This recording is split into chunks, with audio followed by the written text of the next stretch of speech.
trouver un partenaire de langue lorsque tu apprends le français ou peu importe la langue d'ailleurs, c'est l'une des choses les plus importantes si tu souhaites améliorer ta communication et ton expression orale. Dans cette vidéo, je vais t'expliquer l'erreur que tu ne dois surtout pas faire lorsque tu recherches un partenaire de langue. Alors, pour ceux qui ne me connaissent pas, je m'appelle Roméo, je suis passionné de langues étrangères ainsi que de la langue française.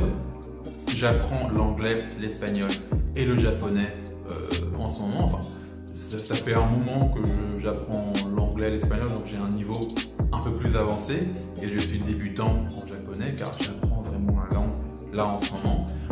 Et j'ai créé cette chaîne pour aider en fait les gens à améliorer leur français.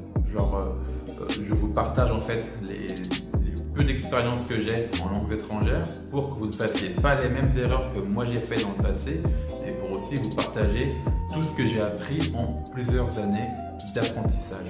Et j'ai remarqué quelque chose justement à force d'être sur Facebook pour discuter avec des gens qui veulent apprendre des langues étrangères et bien voilà, j'ai remarqué que beaucoup de personnes qui recherchaient un partenaire de langue, excuse-moi, eh bien, ils font tous la même erreur.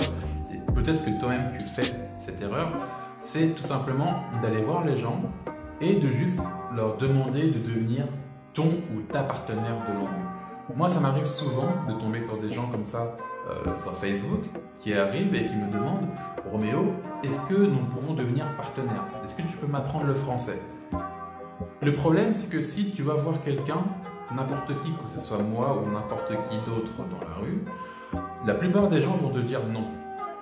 Les gens vont te dire non, puisque en réalité c'est assez simple. Dans la vie de tous les jours, si tu veux espérer recevoir quelque chose de quelqu'un, tu dois donner quelque chose en échange.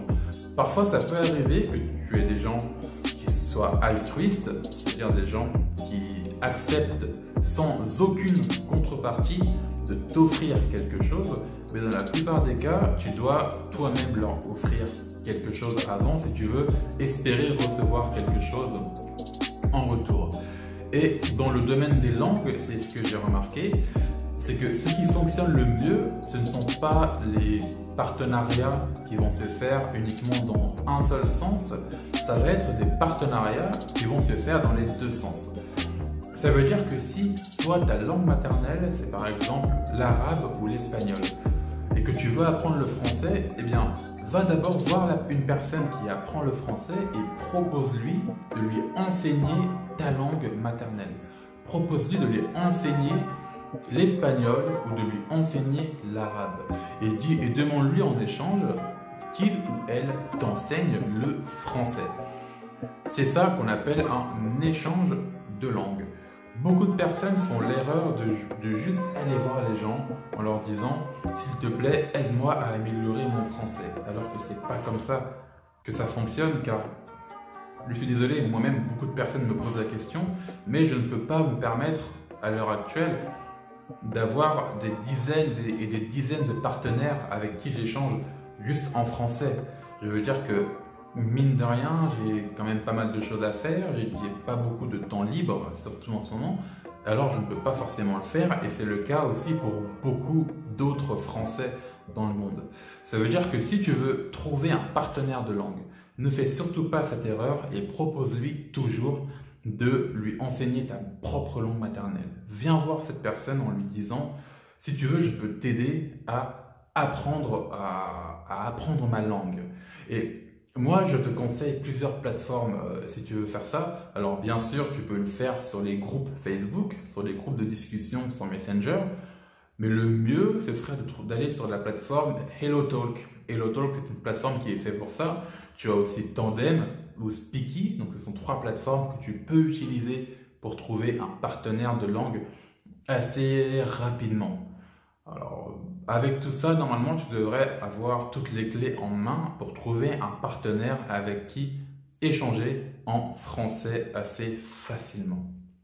Malgré tout, si tu aimerais pouvoir améliorer ton expression orale, ta compréhension écrite, excuse-moi, apprendre un maximum de vocabulaire en français, eh bien, tu peux télécharger gratuitement mon livre audio de 30 histoires courtes en français. Donc, c'est un livre que je t'offre gratuitement.